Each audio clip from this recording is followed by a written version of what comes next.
මානවයා ලෝකෙට බිහි වුණා එක්කම අවට වටපිටාවේ දැක්ක අද්විඳි අලුත් දේ අద్භූත දේවල් අනිත් අයත් එක්ක හුවමාරු කරගන්න යාමේදී තමයි sannivedanaye බිහි වුණා කියලා අද වෙනකොට පිළිගන්න පොදු මතය.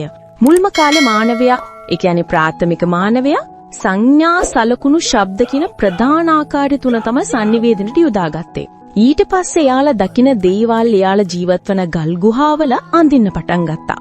ඒ යුගයට තමයි කියන්නේ චිත්‍රාක්ෂර යුගය කියලා. ඒ කාලේ ඇඳපු චිත්‍ර නැත්නම් දෘශ්‍ය රූප තියෙන පැරණිම ලෙන් තමයි ප්‍රංශයේ ලැස්කෝ සහ ඉස්පාන්‍ය ඇල්ටමීරා ගුහා. ඊට පස්සේ sannivedanaye ප්‍රබලම උපකරණය වන භාෂාව බිහි වුණා. මේක කතා කරන වගේම ලියන්නත් පුළුවන්. හැබැයි මුල් කාලේ ලිව්වේ ගල් පුවරු, මැටි පුවරු වගේ ඒ වගේ තමයි. ඊට පස්සේ චීනයේ සයිලුන් කියන පුද්ගලයා කඩදාසි නිර්මාණය කිරීමත් එක්ක ලේඛනය පහසු වුණා. ඊට පස්සේ sannivedanaye පෙරලිකාර්ම සොයා ගැනීම තමයි ජර්මනියේ ජොහැනස් ගුටෙන්බර්ග් මුද්‍රණ යන්ත්‍රයේ නිර්මාණය.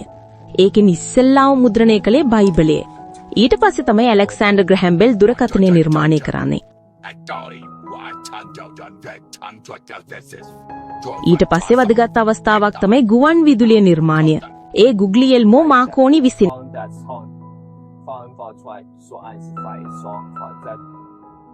1923 දී රූපවාහිනිය නිපදවන්නේ 1923 දී ජෝන් ලොගී බෙයාඩ් විසින් වර්ණ රූපවාහිනිය බිහි වෙන්නේ 1953 දී.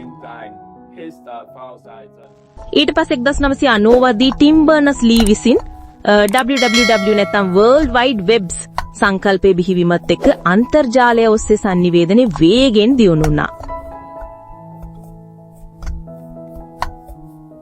අද වෙනකොට සමාජ මාධ්‍ය, අන්තර්ජාලය, AI තාක්ෂණය වැනි නව තාක්ෂණයන් මුසු වෙමින් sannivedanaye නව මානයකට යොමු වෙලා තියලා අපට බලා ගන්න පුළුවන්.